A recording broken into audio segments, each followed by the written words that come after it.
बूढ़ा बंगारू जमीन के अंदर से निकले बालू के पास खड़ा होता है। उसे कुछ महसूस होता है और वो बालू को हाथ में लेकर उसे सूंघने लगता है। जैसे ही वो बालू के अंदर से निकली गंध को पहचानता है, वो अपने गुस्से से कांपती आवाज में कहता है, ये तूने कैसे होने दिया मृगांका? तूने उस लड़की को पहचानने में गलती कैसे कर दी? तुझे उसे 12 साल पहले ही मेरे पास लेकर आना चाहिए था। मायापुर गांव में घटित सारी मौतों का वास है उस लड़की में। वो मायापुर में नहीं, मायापुर उसके अंदर है। अगर उस पे काबू ना किया गया तो मायापुर क्या, आसपास का कोई भी इलाका नहीं बचेगा। बूढ़े बंगारू ने उस गरम बालू में जैसे ही पैर रखा, उसके पैर को आग ने जकड़ लिया।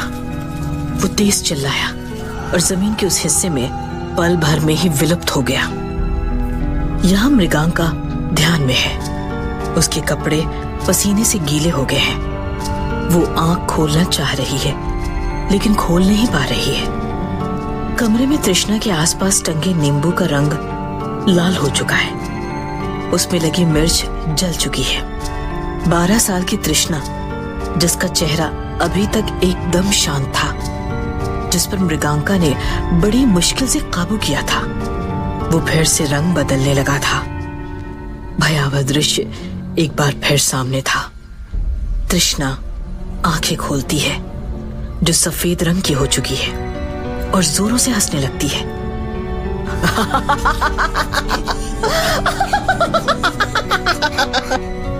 उसके दांतों का रंग काले राख के समान दिख रहा था।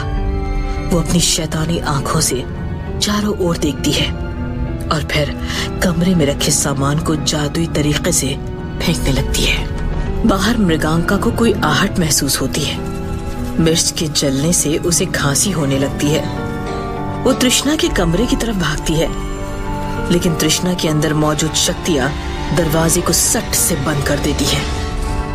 मृगांका का डर आंखों के सामने तांडव करने लगा। उसको समझ में नहीं आता कि अब वो क्या करे, कैसे इसे काबू में करे। उसकी शक्तियां कमजोर पड़ रही थी। वो मंत्रों का सहारा लेती है, शमशान से लाई राख का सहारा लेती है, लेकिन सब कुछ बेकार। मृगांका के पूरे घर में कंपन होने लगती है, जैसे भूकंप आया हो। वो खुद को बचाने को दीवार को पकड़ कोने में खड़ी होती है, लेकिन उस पर बाकी चीजों से वार होने लगता है और जैसे कोई नुकीली चीज उसको घाव देने वाली होती है। मृगांका ऐन वक्त पर मेज के पीछे छुप जाती है। अब बाकी सारा सामान नीचे गिरने लगता है। तृष्णा का ताबूत हिलने लगता है। मृगांका अब करेगी क्या, उसको खुद समझ में नहीं आ रहा था। वो तृष्णा का नाम चिल्लाती है, उसको पूछती है, तृष्णा, तृष्णा, तू ठीक है? और तब एक लंबी चुप्पी के बाद तृष्णा के हंसने की आवाज आती है। ऐसी हंसी जो किसी हैवान की ही हो सकती है। उसकी हंसी से मृगांका के रोंगटे खड़े हो जाते हैं। अब तृष्णा के कमरे का दरवाजा तेज तेज हिलने लगता है। मृगांका हिम्मत कर दरवाजे की तरफ बढ़ती है, लेकिन पीछे खींच ली जाती है। वो जितना उस दरवाजे के पास जाने की कोशिश कर रही थी, उतनी ही तकलीफों से उसे गुजरना पड़ रहा था। लेकिन मृगांका हार मानने वालों में नहीं थी। उसने शायद अपने जीवन के इन 50 सालों में इससे ज्यादा देखा और झेला है। मृगांका के घर के बाहर काली बिल्लियां चक्कर काट काट कर रो रही थी और घर के अंदर अलग तबाही मची हुई थी। सारा सामान इधर से उधर हवा में उड़ रहा था और नष्ट हो रहा था। मृगांका समझ नहीं पा रही थी कि वो क्या करे, कैसे इन सब पर काबू पाए। वो डरी हुई थी। तृष्णा की कमरे में हंसने की आवाज उसको फिर से एक दहशत का संकेत दे रही थी। अब उसके पास एक ही चारा बचा था कि वो प्यार से, ममता के साथ आत्माओं के बीच में उलझी हुई तृष्णा को आवाज लगाए। मृगांका दरवाजे के पास खड़ी होकर तृष्णा का नाम पुकार कर कहती है, तृष्णा बेटा, अपनी मौसी की बात सुन। तू ये सब नहीं करना चाहती है, मुझे पता है। अपने अंदर किसी को हावी मत होने दे।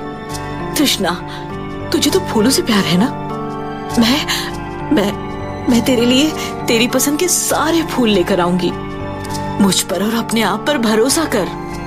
तृष्णा के कानों में मृगांका की आवाज जाती है। उसका चेहरा बदलने लगता है। वो खुद को काबू करने की हिम्मत करती है, लेकिन नन्ही 12 साल की बच्ची उन 6 आत्माओं से जीत नहीं पाती। मृगांका फिर प्यार से उसे पुकार कर कहती है, देख, तुझे हलवा पसंद है ना? आज मैं तेरे लिए वही बनाऊंगी। आज तू और मैं साथ में खाएंगे। मैंने तुझे कभी प्यार नहीं दिखाया, क्योंकि मैं नहीं चाहती थी कि ये मोह का धागा तुझे कमजोर करे। लेकिन मेरी बच्ची, मैं तेरे साथ हूँ। अपने अंदर की आवाज सुन, अपनी मौसी की आवाज पहचान। फिर अचानक सब कुछ शांत हो जाता है। हवा में उड़ती वस्तुएं स्थिर हो जाती हैं। मृगांका नजर ऊपर कर ये सब देखती है कि तभी तृष्णा का दरवाजा खुलता है। तृष्णा बिस्तर में पालथी मारकर बैठी होती है। उसकी आंखें बंद होती हैं। उसके चेहरे से पसीना तर तर कर बह रहा होता है। तृष्णा की बंद आंखों से आंसू गिर रहे होते हैं और वो मासूमियत भरी आवाज में मृगांका को पुकारती है, मौसी, मेरे साथ क्या हो रहा है? और हाथ फैलाकर मृगांका से कहती है कि मुझे गले लगा लो मौसी। मृगांका धीरे धीरे उसके पास जाती है। वो तृष्णा की तकलीफ समझ रही होती है। मृगांका की आंखें बच्ची का ये हाल देखकर भर आती है। वो तृष्णा के पास पहुंचकर उसके सर में हाथ फेरकर दुलार के साथ कहती है, तू घबरा मत, मैं हूं ना, सब ठीक हो जाएगा, सब सीख जाएगी तू। लेकिन मृगांका पर पासा उल्टा पड़ जाता है। तृष्णा आंखें खोलकर उसे देखती है। आंखों का रंग पीला होता है। तृष्णा तेज तेज हंसने लगती है और फिर उसके अंदर से सारी आवाजें साथ बोलने लगती हैं, तू ठीक करेगी सब।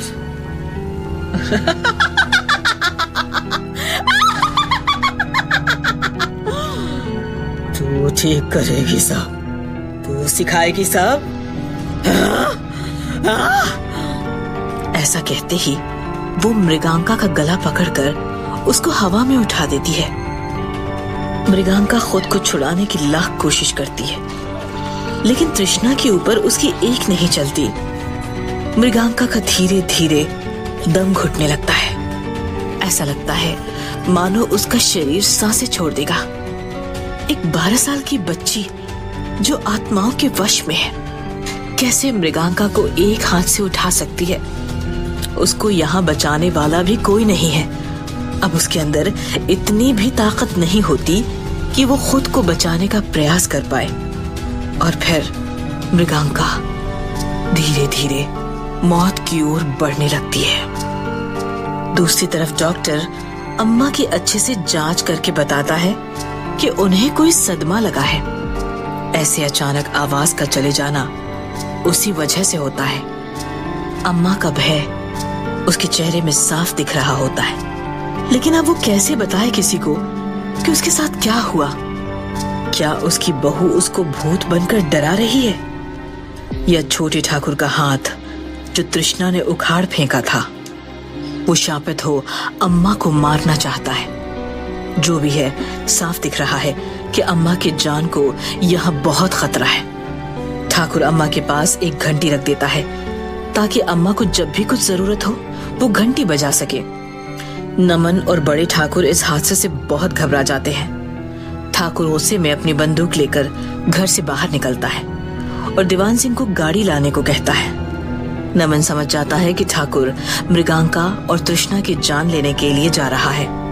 नमन ठाकुर को रोकता है और कहता है, डैड, अभी अम्मा को आपकी जरूरत है, आप कहीं मत जाइए।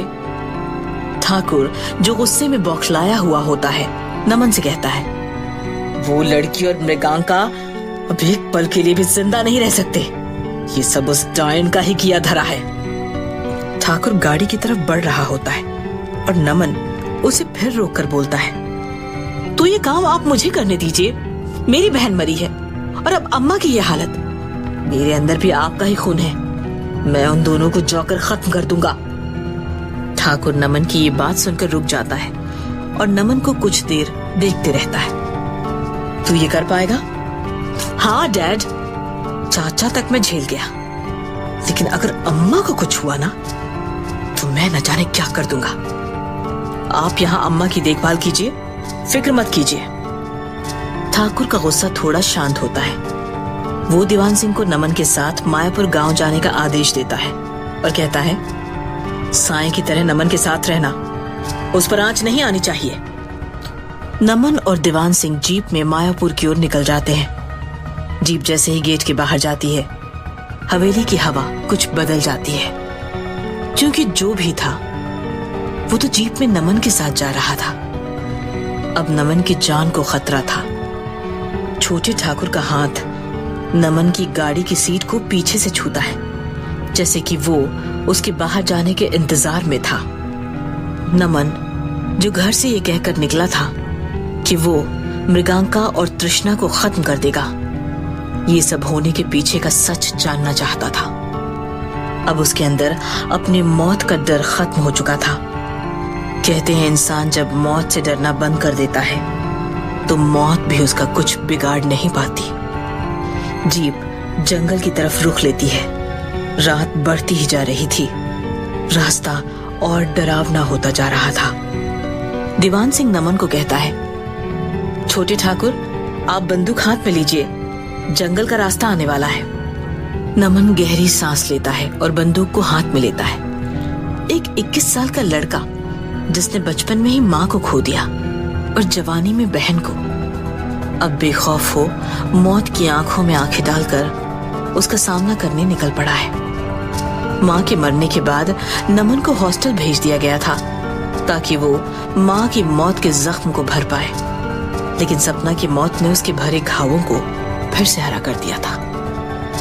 उसने तय कर लिया था कि भले ही उसकी जान चली जाए, लेकिन वो सच का पता कर कर ही रहेगा। जीप अंधेरे जंगल से चली जा रही थी। अजीब किस्म के जानवरों की आवाजें रात को और डरावना बना रही थी, जैसे ये जंगल भी इंतजार कर रहा था इनके यहां से गुजरने का। मृगांका जिसके घर में मौत पहले ही तांडव मचा रही है, उसके घर अब दीवान सिंह और नमन मौत का न्योता लेकर जा रहे थे। यहां मृगांका का शरीर सांसें छोड़ ही चुका था। तृष्णा के अंदर की आत्माएं अब तृष्णा को हमेशा के लिए अपने वश में करने ही वाली थी कि तभी वहां बूढ़ा बंगारू जमीन चीरकर अवतरित होता है। वो तृष्णा को देखता है और हाथ में पकड़े भाले को, जिसमें नाग का निशान होता है, उसकी तरफ फेंकते हुए कहता है, इतनी आसानी से नहीं जीत पाएगी तू। भाला जैसे ही तृष्णा के शरीर से लगता है, वो नाग का रूप ले लेता है और तृष्णा को कसकर जकड़ लेता है। मृगांका तृष्णा के चंगुल से छूट जाती है और बेहोश हो जमीन पे गिर जाती है। काली भयानक रात कुछ देर के लिए अब थमी हुई सी प्रतीत होती है। तृष्णा को शांत और काबू में कर नाग फिर से भाले का रूप ले लेता है। बूढ़ा बंगारू उसके बिस्तर के चारों तरफ अपने पैर से एक अदृश्य रेखा बनाता है। मृगांका को वहां से दूसरे कक्ष में लेकर जाता है और मंत्रों के सहारे उसको मूर्छित अवस्था से वापस लेकर आता है। मृगांका धीरे धीरे आंखें खोलती है। बूढ़े बंगारू को अपने सामने देख उसको सुकून मिलता है और वो फिर से धीरे से आंख बंद कर सो जाती है। बूढ़ा बंगारू खुद से कहता है, अब सुबह होते ही सबसे पहले इस लड़की की विद्या शुरू करनी होगी। धीरे धीरे उसे आत्माओं को काबू में लाना सिखाना होगा, तभी सब ठीक होगा। बंगारू विधि की तैयारी करना शुरू कर देता है। वो एक बर्तन में मिट्टी भरकर लाता है। उसमें वही चिन्ह बनाता है जो मृगांका के हाथ में बना हुआ था। मिट्टी के पास वो 6 ग्लासों में पानी भरकर रखता है और सबके अंदर एक काले रंग का धागा डालता है। अंदर तृष्णा शांत तो पड़ी होती है, लेकिन फिर भी शांत नहीं होती। उसके अंदर मौजूद आत्माएं बाहर आना चाहती थी, लेकिन जैसे ही वो बिस्तर के दायरे पर पहुंचती, अदृश्य रेखा उन्हें रोक लेती। वो आत्माएं कोहरे की तरह तृष्णा के बिस्तर के पास मंडरा रही होती है।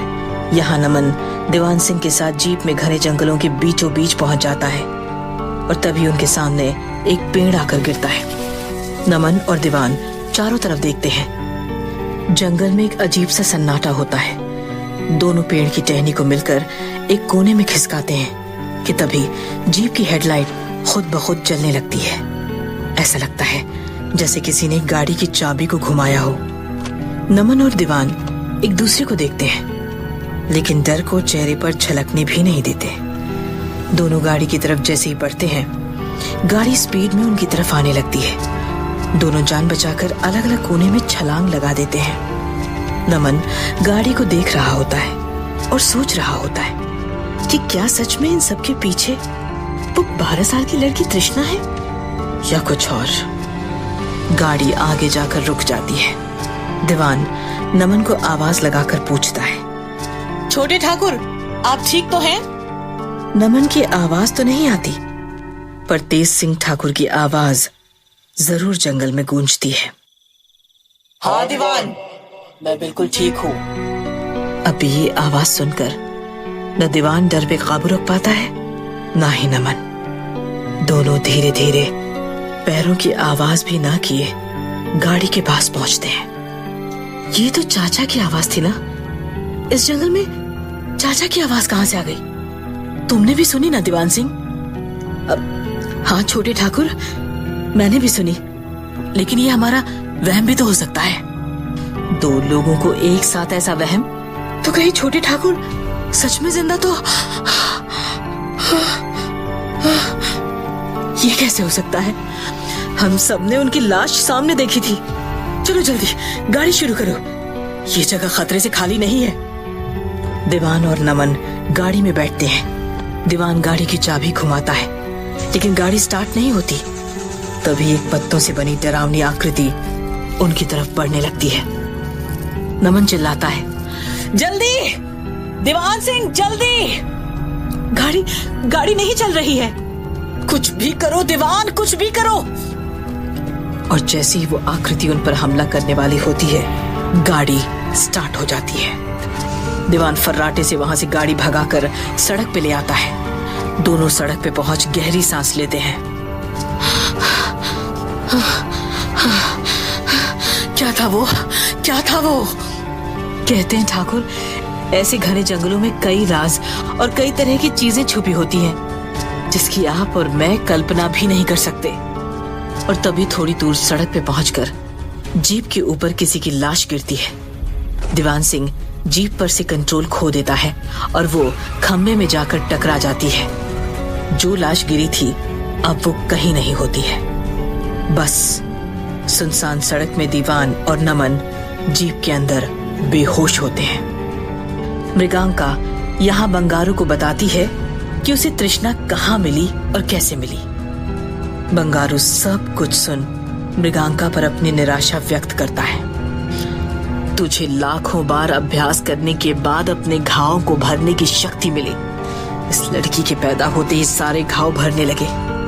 तूने मुझे इस बारे में बताना भी जरूरी नहीं समझा? तुझे लगा कि जैसे मैंने तुझे पाला है वैसे ही तू इसे पाल लेगी। मृगांका के पास कोई जवाब नहीं था देने को। बंगारू ने फिर आगे कहा, तेरे खानदान का मुझे पता था, लेकिन क्या तुझे इस लड़की का पिछला पता है? क्या तुझे पता है इसको वहां किसने रखा और क्यों रखा? नहीं ना? मैं मानती हूँ कि मुझसे गलती हुई है, लेकिन अब ये बच्ची मेरी जिम्मेदारी है और मैं इसको बचाने के लिए कुछ भी करूंगी। बंगारू, तू मेरा साथ दे दे। इस मासूम की कोई गलती नहीं है। बंगारू गिलासों में भरे पानी की तरफ देखता है और कहता है, ये जानना बहुत जरूरी है कि ये कौन है और वो कैसे भी पता करना ही होगा। कुछ और है जो इस लड़की को छोड़ नहीं रहा है। कोई डोर है जो इसको अपने साथ लेकर जाना चाहती है। मृगांका ये सुनकर भयभीत हो जाती है। बूढ़ा बंगारू और मृगांका यहाँ सुबह होने का इंतजार कर रहे होते हैं और सोई हुई तृष्णा के ऊपर कोहरे की तरह वो आत्माएं मंडरा रही होती हैं। अगले दिन सुबह 4 बजते ही मदन घर से हाथ में टॉर्च लेकर निकलता है और खुद से कहता है कि बस मृगांका को एक बार छोटे ठाकुर के हाथ वाली बात बता दो, ज्यादा देर नहीं हुई है अभी। वो अपने घर का कच्चा रास्ता पार कर सड़क पर पहुंचता है। चलते हुए उसे सड़क में कुछ दिखता है। वो जैसे ही टॉर्च मारता है एकदम भौचक्का रह जाता है। उसे खंबे से टकराई हुई जीप दिखाई देती है। वो भागकर जीप के पास जाता है, अंदर झांकता है तो देखता है कि दीवान सिंह और नमन बेहोशी की हालत में खून से लथपथ पड़े हैं। मदन एक टक बस डर में उन्हें देख रहा है। उसके पैर कांप रहे हैं। क्या नमन और दीवान सिंह बच पाएंगे? क्या नमन मृगांका से सच का पता लगा पाएगा? जानने के लिए जुड़े रहिए काल भैरवी की इस रहस्यमय कहानी के अगले भाग से, सिर्फ पॉकेट FM पे।